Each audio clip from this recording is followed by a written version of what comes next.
Now, it's 2 years ago, November, so like the tail end of 2021 and some of the COVID stuff. Did anything related to that COVID time frame play into that decision to go ahead and do it? Definitely the pandemic, because everybody was home and what have you. I wouldn't have done it any sooner. When things started opening up, and whatever Facebook post I saw, I don't know if it was Governor DeSantis who made the post. I can't really recall. So I think the pandemic kind of gave me more time to pay attention to it. And I saw the article and read it, and I kept it in the back of my mind because it had happened probably, I don't know, 6-8 months prior when I saw the article, when I decided in November, oh, let's open up a fudge shop.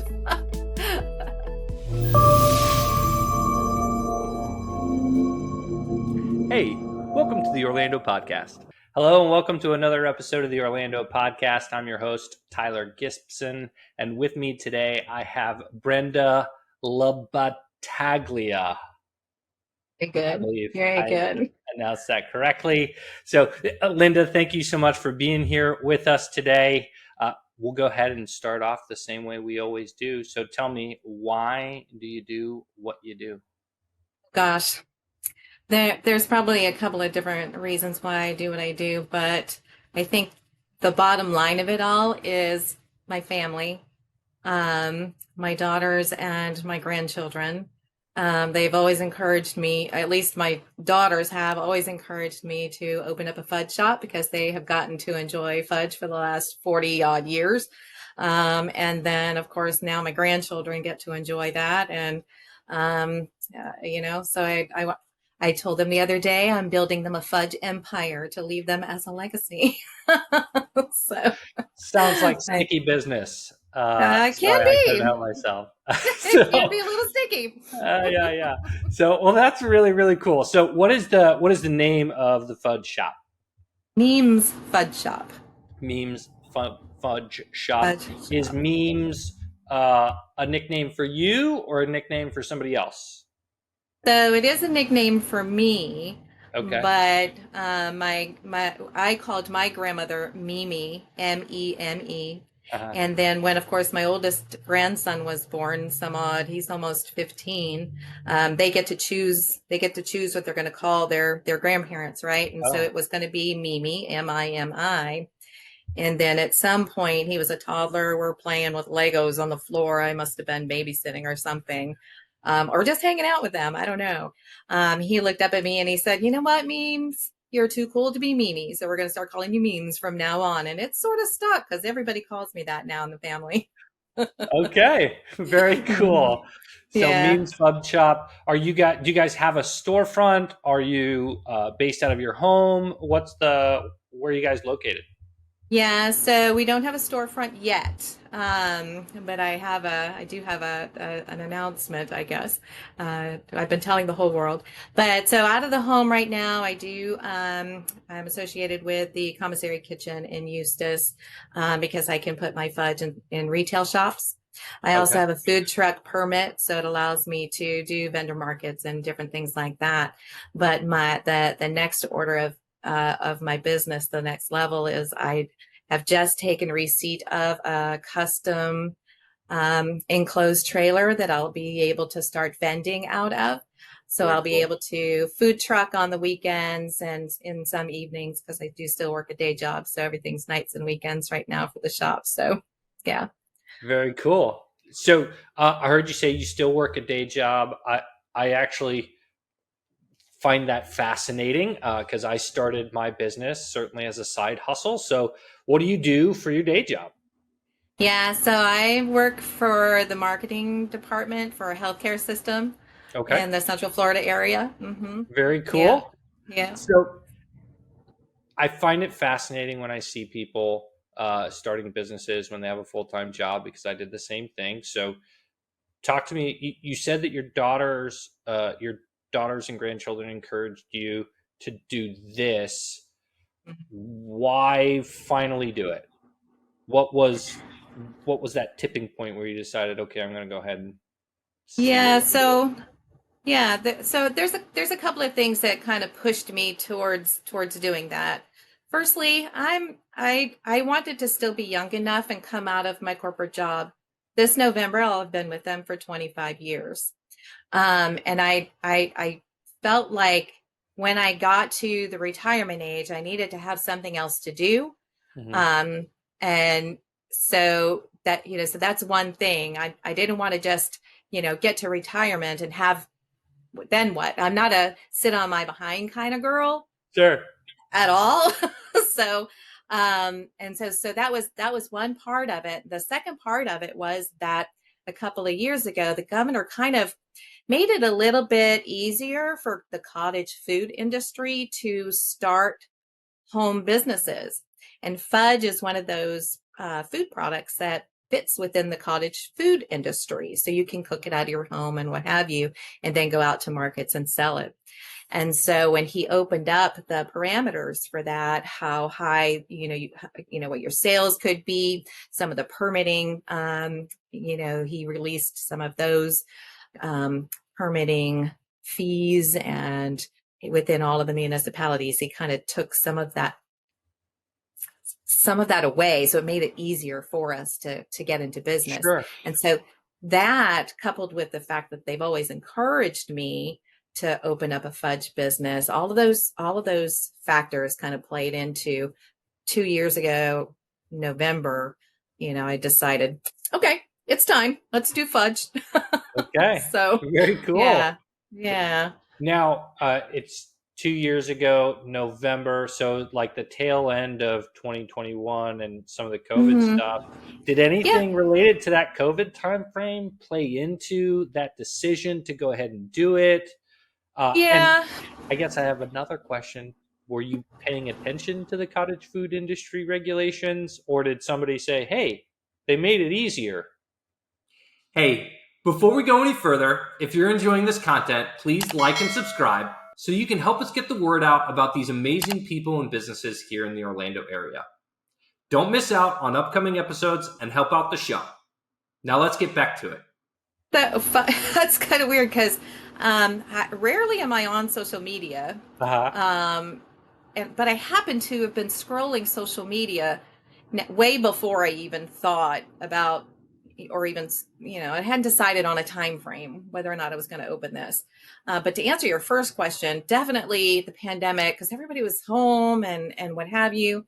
I wouldn't have done it any sooner because Sure. we didn't have the opportunities. Everybody stay home, stay home, stay home. Which I don't know if it was the right thing to do or not. That's not for me to answer, but we just didn't have the opportunities, right? So when things started opening up, and whatever Facebook post I saw, I don't know if it was Governor DeSantis who made the post. I can't really recall, but I saw it on Facebook, and I clicked through to the article where it was talking about, some of the restrictions being lifted, the annual income being lifted, some of the permitting requirements, being, taken off the requirements and different things like that. So you're stuck at home, so you Yeah. have time to read things, because otherwise, the drive into Orlando is an hour, drive back to Tiberi is an hour. There was little time, right? Hmm. And I had the time to scroll through Facebook, and it's caught my attention. So I think the pandemic kind of gave me more time to pay attention to it. And I saw the article and read it, and I kept it in the back of my mind because it Hmm. had happened probably, I don't know, 6, 8 months prior, when I saw the article, when I decided in November, oh, let's open up a fudge shop. That's so So, great. So, mhm. uh, where did you learn to make fudge? Where did the fudge making come from? I assume somebody else taught you. Uh, Yeah, so, yeah. talk to me a little bit about the origin of the fudge. Yeah, so my grandmother, Mimi, was always the one to bring fudge to Thanksgiving and Christmas. It was the only time we ever had fudge throughout the whole year. Yeah, and you'd understand why if you knew the real fudge making, how you make it, Sure. right? So And we could talk about that if you want to.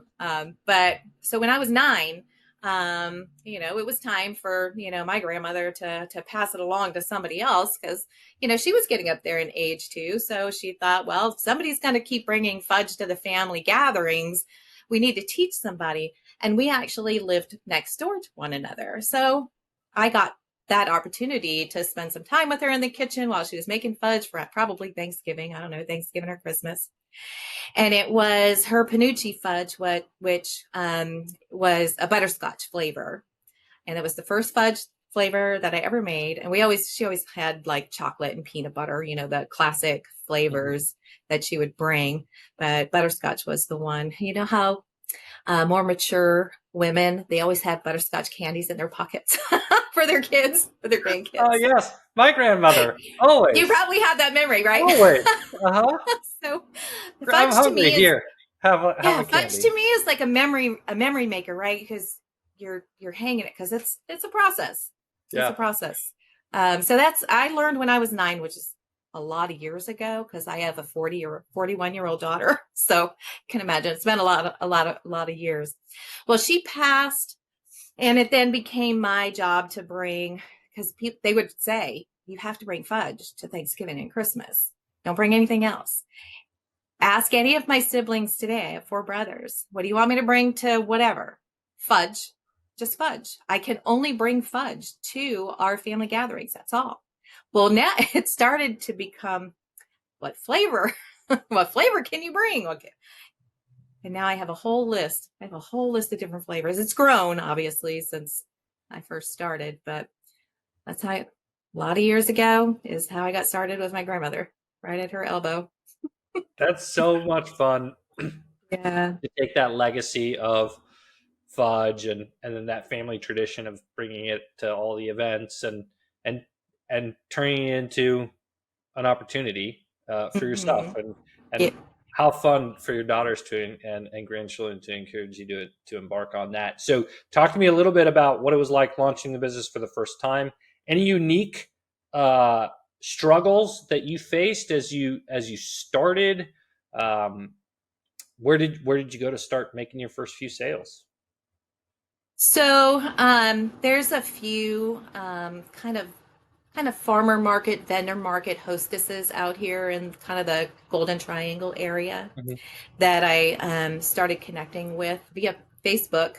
I had to become I had to become a lot more diligent about paying attention to what was going on in the Facebook world and Instagram world.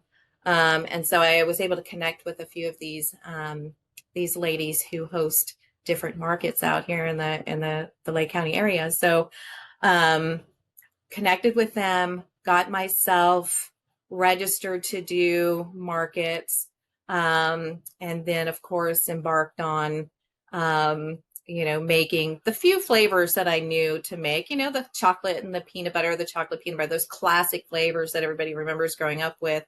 Mm-hmm. And I posted opened up a website, which was very basic at the onset. Meem's Fudge Shop, Facebook, we started, and I made a post on there, and I really just asked what flavors people would enjoy to have, right?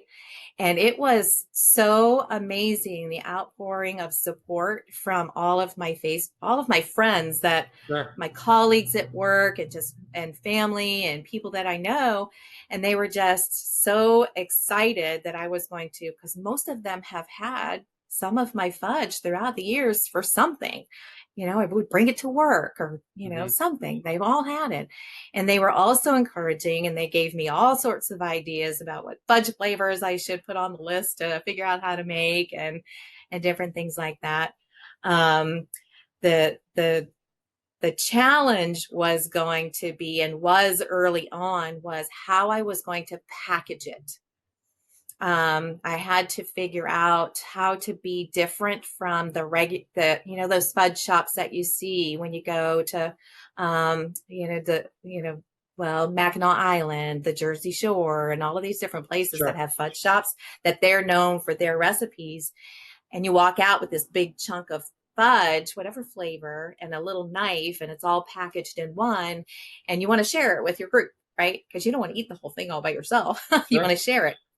And it's very, very difficult. So we took some time to, scour the internet and different shops and figure out how to package it. And I do quarter pounds most of the time.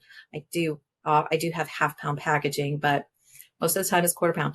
And we did figure out a way to do a quarter pound package, cut even 9 little.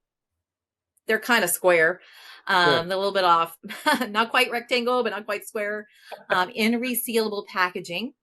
Nice. And, then the labels and the branding and, Sure. you're in kind of in marketing, right? So it's what's your brand going to look like and how are you going to package? How are you going to present it?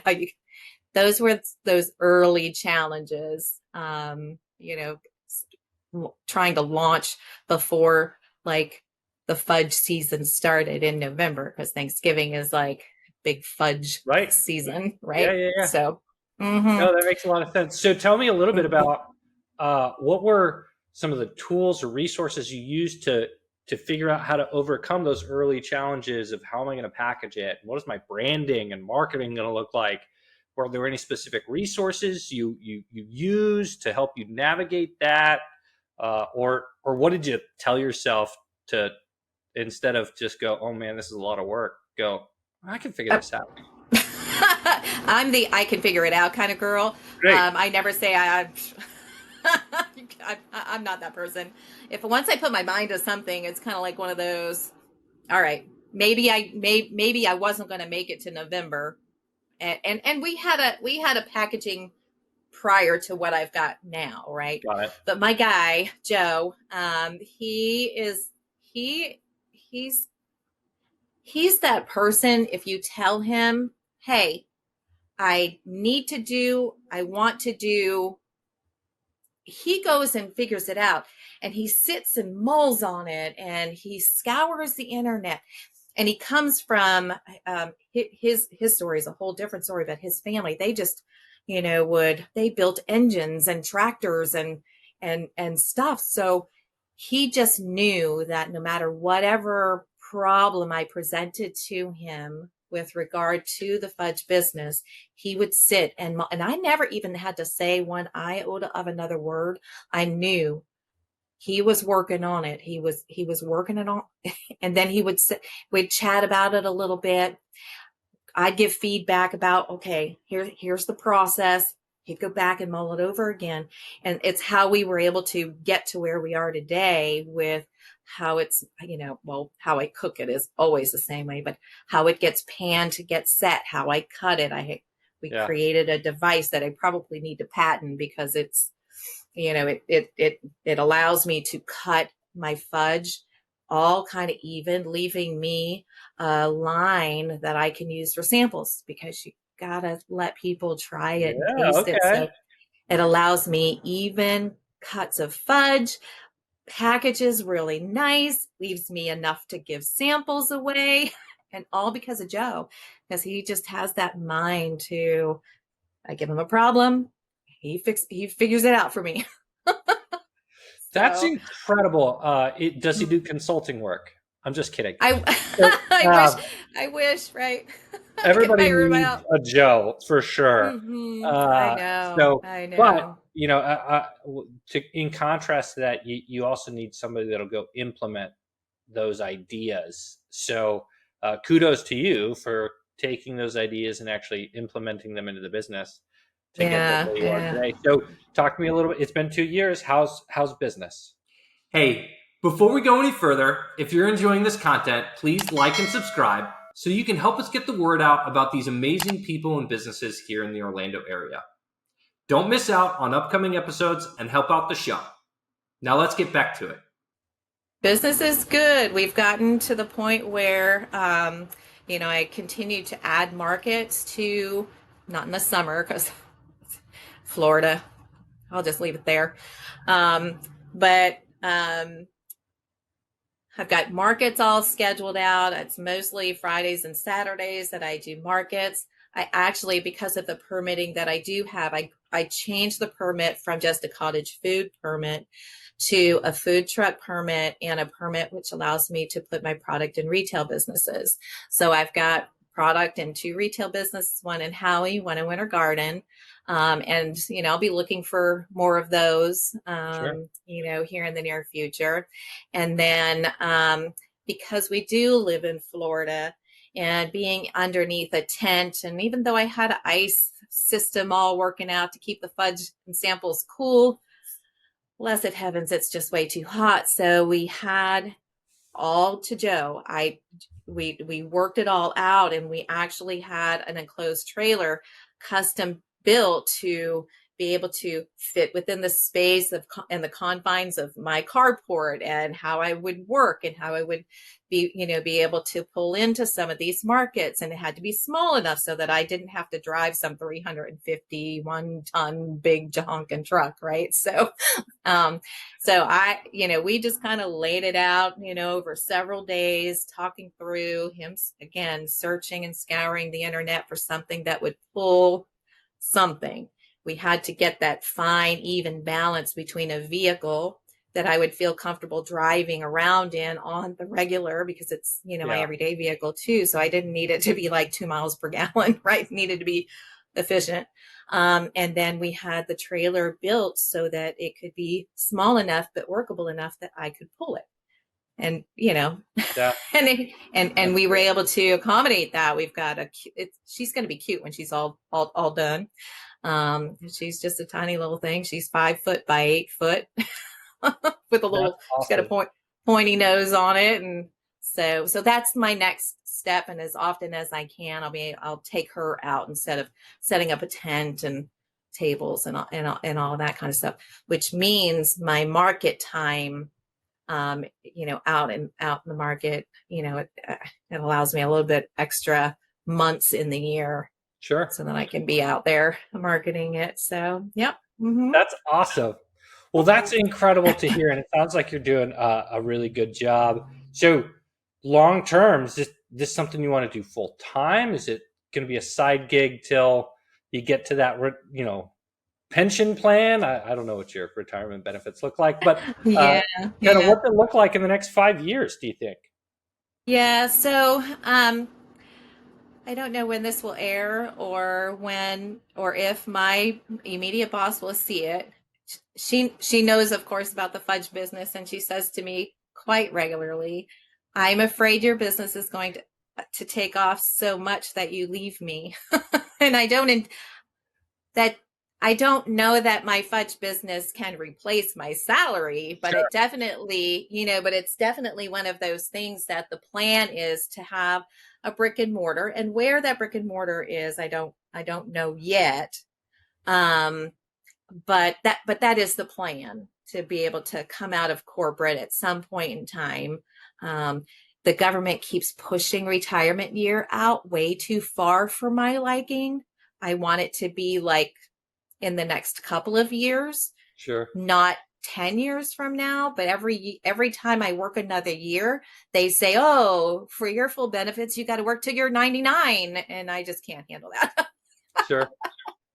So anyway, I'm joking about that, but it just seems to push out a little bit further. And I want to have the fudge business in a good place. My desire would be that one of my grandkids might enjoy to take over the fudge business at some point. But none of them are close. So it's not like I can work with them, regularly, and they can't come with me during markets because they're not in Florida anymore. But some of the grand girls have made fudge with me, so we have at least gotten to experience that. But I think ideally brick and mortar. I tease them and tell them I'm building a fudge empire that they will take over one day, that kind of thing. But so, no, I love yeah, that. I would on. encourage you to embrace that idea of leaving them a fudge empire. There's something really inspiring about thinking about leaving a legacy to your kids, your grandkids, giving them something that you built that will Yeah. provide for them. Mhm. Part of the reason I do what I do, right? I want Yeah. to leave something for my daughter so she has more choices. Yeah. Yeah. Right. That's so important. And it wasn't something I was able to do earlier in life. To set my daughters off in on a good path. But now I can do something. And because I wasn't able to do it for my daughters, I can work towards doing it for my grandkids, which then helps my daughters because maybe they're not in a place where they can set their kids off on a good footing when they leave the house, college, whatever, whatever their path is going to be. So maybe, this fudge business can help them set the grandkids off on a good path, on whatever journey they're going to take for their life. So Awesome. that's kind of always in the back of my mind. That's With great. this. Yeah. That's great. Well, Brenda, so much. Thank you so much for spending some time with me today. If you were going to give one piece of advice to another entrepreneur or somebody thinking about starting a business, what would you tell them? Oh man, I would say never give up. I know things can get hard. I know things, you can't find the right thing, or you can't find the right person, or, sometimes it's just hard. Do it for one more day and then do it another day. Just keep doing it one more day, because at some point that next day is going to be your break. You just got to keep doing one more day. And I think that would be my advice to any entrepreneur. Just keep on. Yeah. Awesome. Well, thank you so much. If people wanted to find you, order fudge, figure out where they can get some, where is the best place for them to find you? Oh gosh, probably Meem's Fudge Shop, Facebook and Instagram. Shoppe is spelled Shoppe. And yeah, they could find me there on Facebook and Instagram. I always post where I'm going to be out in the markets soon, where I'll be food trucking. Awesome. So, awesome. Yeah. Well, super excited. Thank you so much for spending some time with us today. And Thanks thank for you, having Central Florida, me. for listening. We'll see you around. Bye.